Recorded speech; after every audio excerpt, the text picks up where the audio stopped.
6 semaines après la visite d'Emmanuel Macron, la première ministre, Elisabeth Borne, s'est rendue à son tour à Alger accompagnée de la moitié de son gouvernement, mais à l'issue de ce déplacement aucun engagement concret n'a été pris. C'était son premier déplacement à l'étranger. Elisabeth Borne n'a pas réussi à évoquer le dossier du gaz, pourtant au cœur des préoccupations de la France et pas le dossier des visas, la préoccupation de l'Algérie. Elle s'est néanmoins félicitée d'un partenariat renouvelé, inscrit dans la durée. La presse française n'a pas manqué de noter l'absence de fond de cette messe ministérielle à Alger qui a été cachée sous le prétexte d'une visite de courtoisie où les ministres auraient fait connaissance. La première ministre française a passé 2 jours à Alger avec 15 ministres pour acter la réconciliation des deux pays. Un voyage marqué par de nombreux symboles, mais peu d'actes concrets a indiqué à ce titre France Info. Des symboles, il en a d'ailleurs beaucoup été question pendant ces 2 jours de visite. Beaucoup moins, en revanche, d'accords concrets, sonnants et trébuchants ajoute le même média, avant relevé que 12 protocoles ont tout de même été signés entre les deux parties, parmi lesquels beaucoup de déclarations d'intention. Rien de spectaculaire sur le fond. Pour France Info, l'objectif de cette visite ministérielle était bien de montrer que tout va mieux entre les deux pays, tandis que pour Le Point, cette visite était une opération séduction tricolore. La visite de cette grande délégation ne servait donc que de geste de communication et d'apaisement des tensions. Il reste à voir si ce réchauffement va être traduit par des actions, mais pour Paris, le chemin reste long.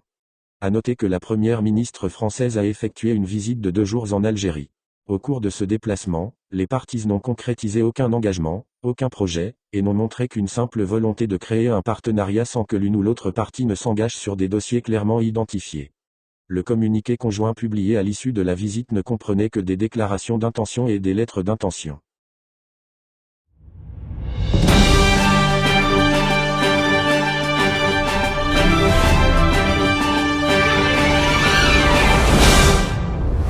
La lutte contre la spéculation sur les produits alimentaires essentiels s'intensifie en Algérie. Après le Premier ministre Ayman Ben Abderrahmane jeudi où il a réitéré la détermination de l'État de lutter sans merci contre la spéculation, c'est au tour du président de la République de s'impliquer directement dans ce dossier qui menace la paix sociale.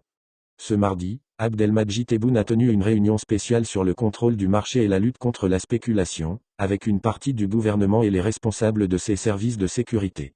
Selon un communiqué de la présidence de la République, le Premier ministre Ayman Ben Abderrahmane et les ministres de l'Intérieur Brahim Merah, de la Justice Abderrachid Tebbi, des Finances Djamal Kassali, de l'Industrie Ahmed Zegdar, de l'Agriculture Abdelhafid Eni, du Commerce Kamel Rezi et des Transports Kamel Beldjou, soit les départements concernés par la production, le contrôle, la répression et la distribution des produits de consommation. Lutte anti-spéculation, Tebboune a donné des instructions. Cette réunion spéciale a porté sur la situation actuelle du marché, les perturbations dans la distribution de certains produits de consommation et le diagnostic du dysfonctionnement, a indiqué la présidence de la République. Abdelmadjid Tebboune a donné des instructions pour lutter et faire face fermement à ces comportements, a ajouté la présidence, sans détailler la nature des instructions présidentielles. Cette réunion qui survient dans un contexte de durcissement de la lutte contre la spéculation sur les produits alimentaires essentiels a été précédée par l'annonce faite jeudi 6 septembre par le parquet du tribunal de Sidi Mamed a annoncé jeudi 6 septembre que les enquêtes sur la spéculation seront confiées désormais à sa section antiterroriste et de lutte contre le crime organisé, ce qui dénote de la sensibilité du sujet et de l'importance accordée par les autorités à la lutte contre ce phénomène qui a pris de l'ampleur ces dernières en Algérie.